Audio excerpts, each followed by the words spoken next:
এখন সংসদের তৃতীয় অধিবেশনের প্রথম বক্তব্য রাখবেন মিস্টার হারুন। মাননীয় সদস্য, আপনার সময় 5 মিনিট। ধন্যবাদ মাননীয় স্পিকার। মাননীয় স্পিকার, আমি এটা ভেবে অনেক গর্বিত যে আমি বাংলাদেশী। প্রকৃতির এই সবুজ শ্যামলে ভরা 6 ঋতু দিয়ে গড়া সুন্দর একটি দেশ যার নাম বাংলাদেশ। কিন্তু অত্যন্ত দুঃখের সাথে বলতে হয়, এই অকালপক্ষ দেশে শান্তি, সম্মান, মানবতা, ন্যায় বিচার কোনোটাই নেই মাননীয় স্পিকার। মাননীয় স্পিকার, আমরা এমন এক দেশে জন্মগ্রহণ করেছি যে দেশে আইনের চেয়েও মাদক কারবারিদের পাওয়ার বেশি। এমন এক দেশে জন্মগ্রহণ করেছি যে দেশে অন্যায়, অত্যাচার, অবিচল প্রতিনিয়ত ঘটে যাওয়ার পরেও এর কোনো প্রতিবাদ নেই। আর প্রতিবাদ করবি বা কে? যে প্রতিবাদ করে তার বেঁচে থাকার অধিকারই হারিয়ে ফেলে মাননীয় স্পিকার।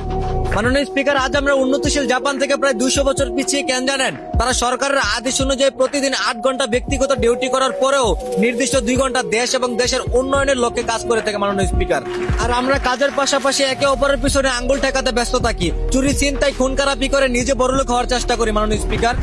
মাননীয় স্পিকার, যে দেশের সাধারণ মানুষ বেঁচে থাকে আইনের উপর ভরসা করে, সে দেশের আইন বিক্রি হয় মোটা অঙ্কের টাকার কাছে। যে দেশের মা বোনেরা রাস্তায় হাঁটলে সম্মান নয় ধর্ষণ হয়, সে অভিশপ্ত দেশে কিভাবে আল্লাহর রহমত আসবে মাননীয় স্পিকার?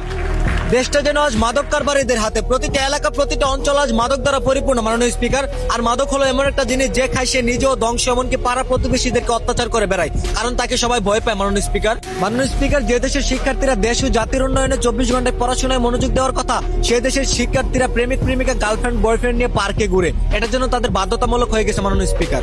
যে দেশে স্কুল ড্রেস পরে শিক্ষার্থীরা ভালোবাসার মানুষ নিয়ে পার্কে জড়িয়ে ধরে বসে থাকে, বুকরা হিজাব করে টিকটকে নাচানাচি করে, সেই জাতি কখনো দেশের উন্নয়নের আশা করতে পারে না মাননীয় স্পিকার।